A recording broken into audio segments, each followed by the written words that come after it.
Hello, and welcome to 8-Bit Landfill, where we'll be exploring the hidden dregs of retro console gaming and digging up the weirdest, most obscure, and downright worst games we can find. I'm Tom. I'm Dan. And today's Bhopal disaster is WWF Wrestlemania Challenge. Now known as WWE Wrestlemania Challenge. No, it's still WWF to me. It will always be WWF. To you it is, but not to the World Wildlife Fund for Nature. It always seemed completely ridiculous that they thought anybody would confuse the two. I know, it is. But there are great t-shirts I've seen of pandas cheering each other. Okay, that seems like it's almost worth it then. I did always think as a kid that it was funny that they shared a wrestling promotion and a fucking wildlife charity shared the same. I mean, it was funny, but I don't think anybody was going to confuse the purposes. And was anybody really accidentally donating money to Vince McMahon? Just £2 a month, and Ultimate Warrior can feed himself and his family.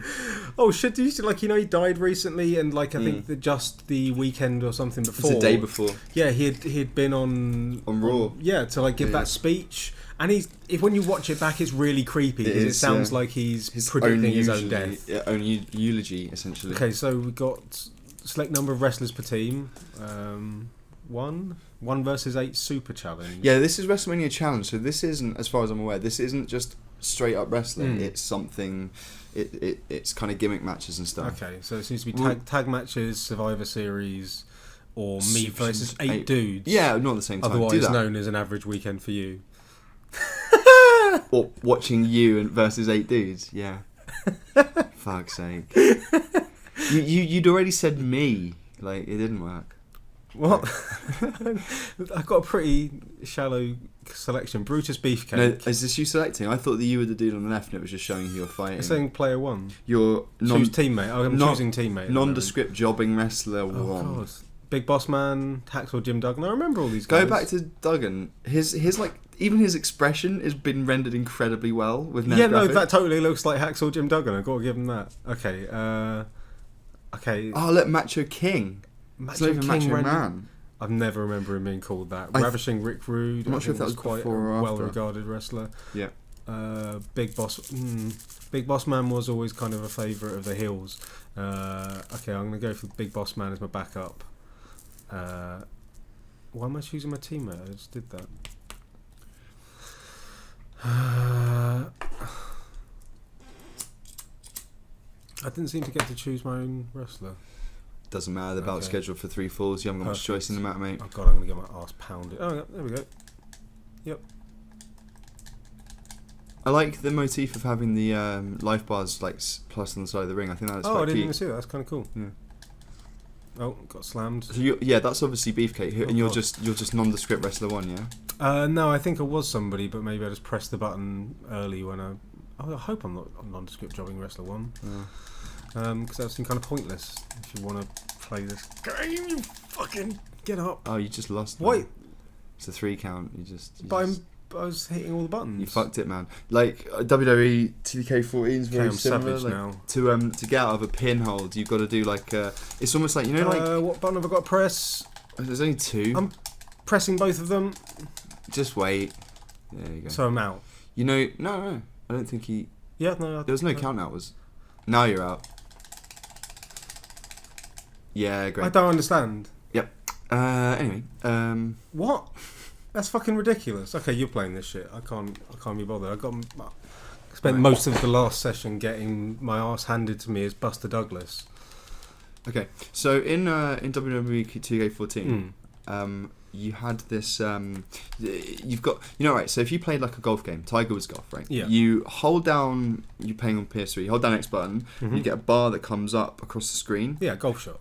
And then you have to let go during. Yeah, golf shot. It's like it's an accepted it's mechanic. called right. Yeah. Okay. Cool. Like when it appears in other games, people just say, "Oh, it's a golf shot." I don't play golf games, so I didn't know that. But you play other games with bars. You have to. It's like active reload in game of Gears of War is just a golf shot. Never played.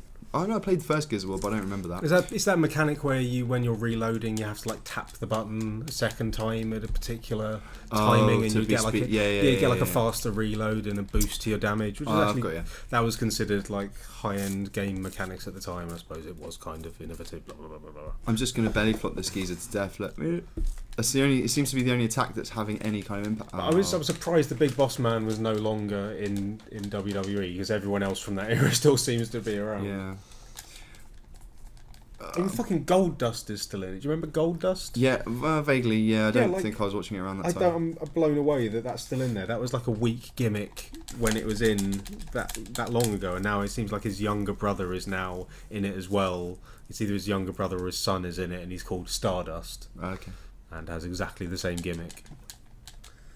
Well, in WWE 2K14, you've got I've interrupted you like 8 times, haven't I? Yeah, it's called a. I shouldn't do that, really, should I? No, it's called a baseball swing. So you've got a baseball swing. It's called a baseball swing, right? What did you say? It's called golf swing. A baseball swing. Yeah. Yeah. Baseball swing. So you've got this baseball swing when you get pinned. You play any baseball games then? When you get pinned, you've got this thing called a baseball swing. I don't know if you've seen it. It's like they're on golf games. They call them when you play. They call it a baseball swing in golf games, don't they? Exactly. Yeah. Anyway, you've got to do one of those to get out of the pin, and it's fucked because you literally have one chance, and you could have been like, grinding this match down for ages. What? And if you just, so like you can just lose on one because you didn't time it right. Okay, that's fucking terrible. It's almost essentially QTE. No, I quite like it because it gives this like really weird like suspense to the end of the match. But like, is the amount of time you get to do it change depend on how much your ass is beat? So theoretically, if it's the beginning of the match, you can only lose if you really screw up. Yeah, absolutely. Okay. So it's quite a nice mechanic, and you've got this thing called resilience where you hold like R1 or something, and then you kind of your like sweet spot where you've got to let go of the button in is bigger, and it's but yeah, it's a really fun mechanic because it's hard. It's really hard to play, but I found it hard when I first started playing it, but it is really fun. Well, I think there's like a new one coming out for like the next gen consoles. Yeah. Maybe I could be convinced to buy that. It's just 2K15. Yeah. We can stream that stuff on Twitch for our adoring viewers. Oh god, live Twitch streams, fuck. I watch some of that stuff occasionally. Like, for the most part, it's terrible, but occasionally it'll be somewhat interesting. But there's tons. I mean, there's tons of this, but there's tons of that as well. Like, it's just all like, it gives a shit. I mean, not. I mean, I know. That's like, people in glass houses shouldn't throw like stones, but that's. I can't imagine watching it for long stretches, but I think that I would use that if there's a new game out and I'm undecided about whether to buy it, something like that. Because sometimes. Oh yeah, that makes a lot of sense. Like sometimes a video preview will only show you a little bit of it, and it's only like on a longer video you'll get an idea of whether it's something you're actually interested in. Like, I mean, a good example would be Destiny. Like, I mean, before that came out, I was kind of hyped for it. And then maybe in like the last month or two leading up to release, they're giving more interviews and showing more footage, and everything they showed, I was becoming less and less enthusiastic about it. Right. And I'm at the point now where I can't see myself getting it at all, really. And because there's just not been a great deal out on the PS4 in this first year, so any larger releases I've tended to get them, but not so much with the Destiny. It just looks like totally uninteresting to me. I thought it was Xbox One exclusive. No. You see, the PS4's probably been the lead platform on it, if anything. Am I thinking of something else? I'm thinking of Titanfall. Yeah. No, it's not strictly an Xbox exclusive. It came out on PC as well, and Microsoft don't own it. It was just a one-game deal. Right. So it's very much likely that any future Titanfall games will be coming out multi-platform. Part of it is that Respawn, who are the company that made it, now they are, as some people probably know, they're an offshoot of Call of Duty. They're the original, the guys that sorry, I'm explaining this horribly. Before Infinity War. Western Zampella are the guys who split off from Infinity War when they had their big bust up with Activision a couple of years ago. And so they split off to make Respawn, and they were kind of signed up by EA. But basically they're a very, very small team, like extremely small in the early stages of it. And they were using the Source engine of all things. That game is made on like a modified version of the Source engine, which is horrendously old. And they were just doing that because it was quick to prototype in, and it was quite easy to make a game in for them for that first game with a relatively small team, and they could get something up and running. So first of all, it's kind of unlikely they'll continue to go on with that, but it made sense for them to focus on one platform for the first game because they were such a small team. And just having the development for multiple platforms. And if you had to take a bet at the beginning of this generation, like, you know, they had to start making that game before the consoles were ever really announced, and PlayStation took kind of a beating in the last generation, so it was probably a reasonably fair bet if you're having to choose before any of this stuff was announced. If you had to choose one platform, you probably would have chosen Xbox, because the 360 in most measurable ways was a more successful platform than PlayStation across the life of the generation. But it's turned out to be the other way. Like Microsoft have been hit with the third console syndrome that so many others are. It's happened to pretty much all of the major console developers. They get the third console is the difficult album. It's like the sophomore album for bands.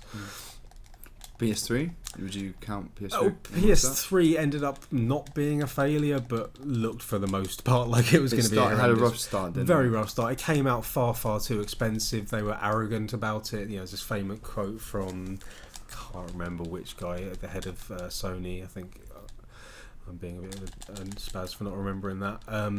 The famous quote from one of them saying, people should take a second job to get a PS3, and it just ended up not working out like that for them at all.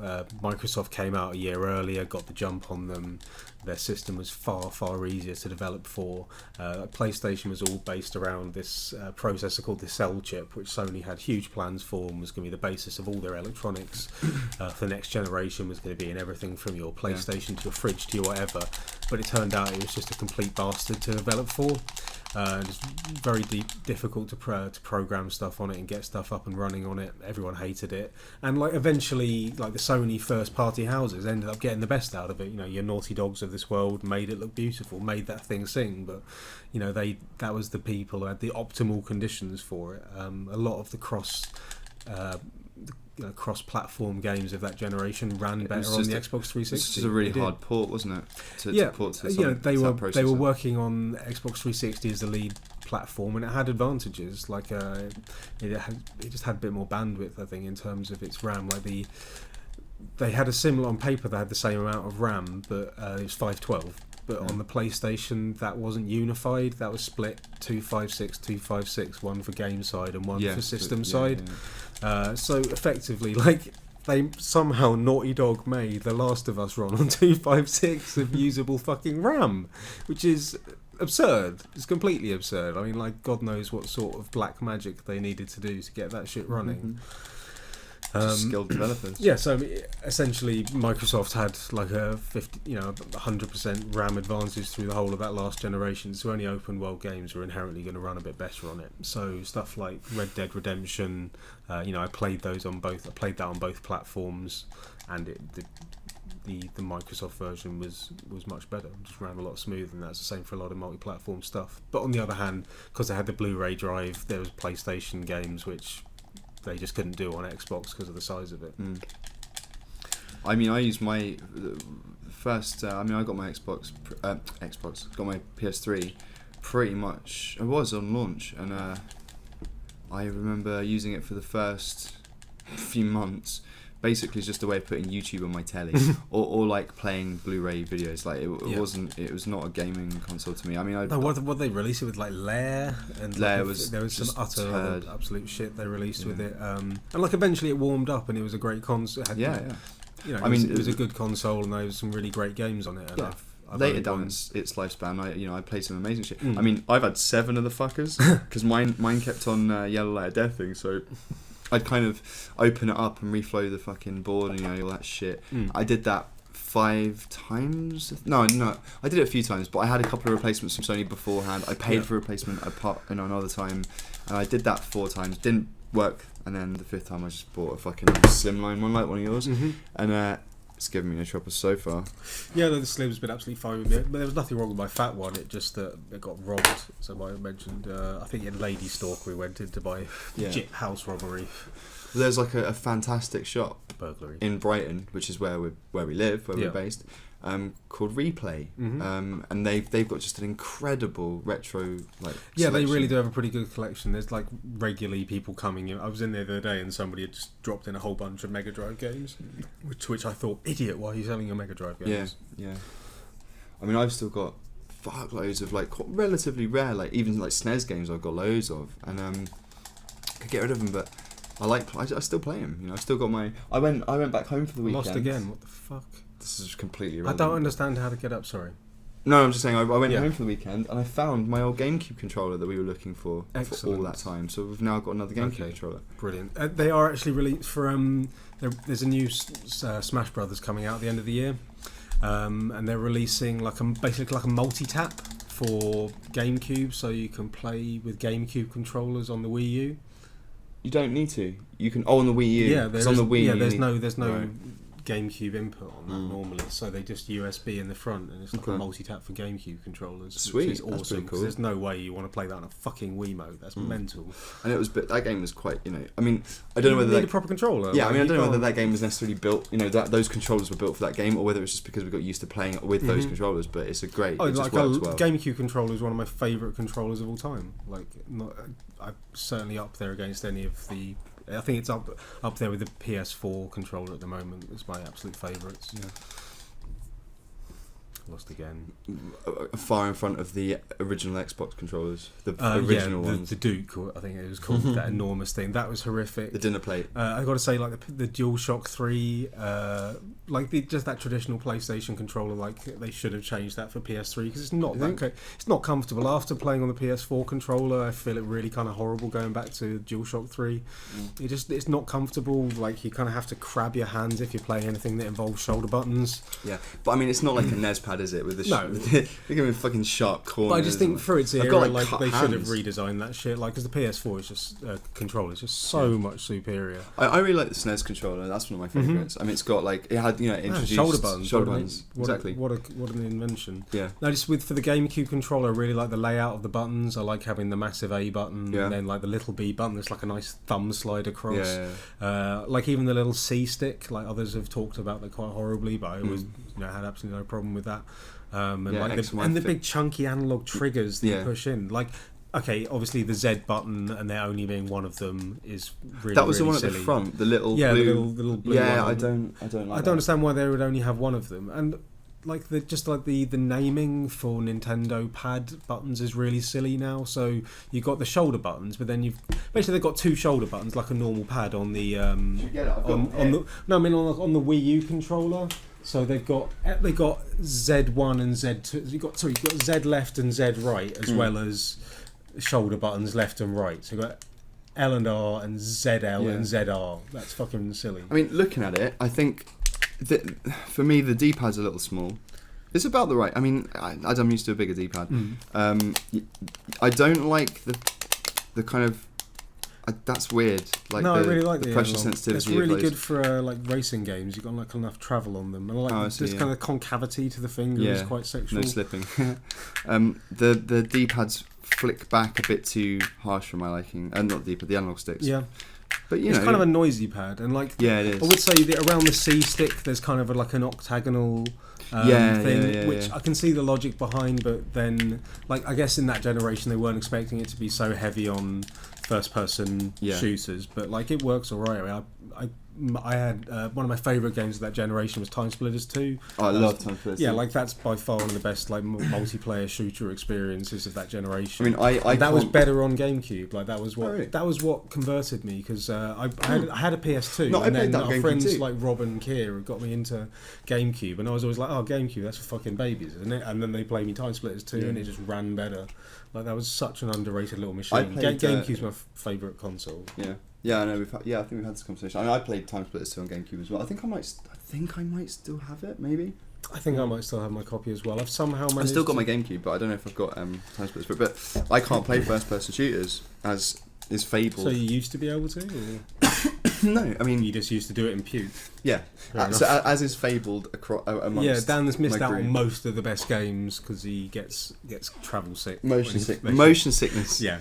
Well, you get travel sick when you play in a car, though. So, I'm trying to think my way out of this. What I remember doing another go on WWF? I'll try. Yeah, I've just been getting my ass kicked. What I remember doing with Time Splitters is, never liking FPS. I mean, I like Quake.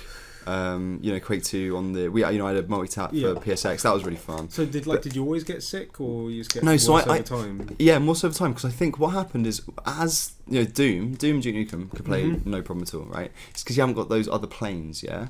As soon as like Quake 2 came in and the 3D was, it was getting there, but when it got later and shit like... So it's like the up and down movement, maybe? Yeah, it's more like the 3D. Like when you spin around the corridor really fast and the walls kind of warp for perspective, I just found that really difficult to deal with. And I played Time Splitters too, and I used to play it because I really liked it, and I used to play it level by level because I couldn't play any more than one level at a time. I remember... getting to the last couple levels. You know, it's like when you're playing a game and you're really into it, and you get to and you just session it at the end because you know you're near the end. You're just going to play through. And I played through, and I just puked everywhere immediately. Which is the two. That game was intense. Yeah, man. Because by the end of it, I was spinning out, and that's one of the two vomiting experiences I have. I mean, I can go out and drink a lot and dance around. I don't puke ever. But the other massively memorable one was about 2 or 3 Christmases ago when my brother had Modern Warfare. I think I bought it for him for Christmas, and then I played it on Boxing Day, and I drank quite a lot of port. And I thought everyone's fucking talking about this game. I've never played it because I can't play it, and I haven't got an Xbox, and so on and so forth. And I had a go on it, and it was a level where you're like ice climbing. Yep. I think it's Modern Warfare 2. I don't know. Yeah, you're ice climbing, and then I played another one where you're in a tank, and I drank a lot of port, and I puked on my brother's bedroom floor. Oh, that's classy. I know. I cleaned it up, and I didn't tell anyone, but until now. But yeah, I puked. Did you tell your brother? No, he didn't know. But the Dan's brother, Dan puked on your floor. He knows now. Didn't even tell you. That's cold. Yeah, it's pretty dark. But I mean, nowadays I've missed out on. I played a little bit of Mirror's Edge, but that was even worse. That seems like the worst possible game to play it was that scenario. Big problems. But should we try some of the other modes in this? Can we even get out of this? Or maybe just don't continue the next time we fail. I missed out on Portal, and I'm really upset about that. Portal 2, I really wanted to play, and I think you should just take some like sickness pills and then just session it. You've got it, haven't you? You can lend it to me, and I'll have a bust on it. Yeah, like Portal 2 is one of my favourite games of the last generation, definitely. Get up, Savage. This isn't very good. It's really hard. I was doing well earlier because I basically stopped listening to you talk. Yeah. I can't remember even. I'm not even sure what you were talking about. No, that's probably the best strategy. But I was doing really well, and then I just got shit kicked. I can't really work out the controls other than get arse beat. For a 2-button game, you'd think it'd be fucking a bit more straightforward. I can't work out if there's a grapple. It just seems to be sometimes you'll do a throw. There was a game, I can't remember what it was, but I think it was on the Mega Drive where it was Street Fighter, I think, where the select button or the start button was another move. Wait, am I making that up? Ooh. There's something weird about. It might have been like in Streets of Rage 1 there was a special move. No, that was just mapped to one of the buttons. No, it was something like you couldn't pause the game because it was something about a SNES port to a Mega Drive where there wasn't a select button on the Mega Drive pad. Yeah, this is what I remember. Because the SNES had obviously the 4 face buttons and 2 shoulder buttons, right? So you had medium, light and strong punch, medium, light, strong kick. So obviously the Mega Drive only had the 3 buttons on the face. So what you'd have to do is you'd have to press start and A for a light punch. Oh god. Start and B for a medium punch, and start and C. What game was that? It was Street Fighter 2 Turbo. Oh god, that sounds on the Mega Drive. That sounds horrible. That's what I was talking about. Sorry, I thought you said Streets of Rage, and I was getting confused. I might have said Streets of Rage. Seriously, that's the worst control scheme imaginable. Yeah, so I remember it being really fucking weird. And you couldn't. I don't think you could pause it because it would be. You'd press start and it would be waiting for another input button for whichever attack. So I don't think it paused. So yeah. Nuggets of uninteresting, unexciting information. I think this might have. Kai's not doing anything. Probably the NES is going, guys, just leave it alone. This video's probably already gone too long. Yeah, as they all do. Yeah. Okay, so even though I've been enjoying this conversation, I feel like we should probably wrap it up. Otherwise, this will begin to become uninteresting. He said with little grasp of reality. Yeah. Okay, so that's it for WWF WWE. No, it's WWF. That's the name of it is WWF Wrestlemania. You can see it on the screen. WWF Wrestlemania. I don't want to get sued by the but Wildlife this game Fund for is Nature. Physically called WWF Wrestlemania. The Wildlife Fund for Nature should have been called the fucking WFN. Yeah. Anyway, it doesn't matter. Anyway, but that doesn't act retrospectively, does it? If Vince McMahon lost a fucking lawsuit to them, I'm not going to slander them in the rest of the video. But this product is physically called WWF Wrestlemania Challenge. It's on the screen. Okay, alright, let's just do it. Okay. Take a deep breath. Before I start again, fucking letters. Yeah. This game was WWF Wrestlemania Challenge for the NES. We've been the Legion of Doom. I'm Hawk. I'm Animal. And that's been 8-Bit Landfill for this week. Bye.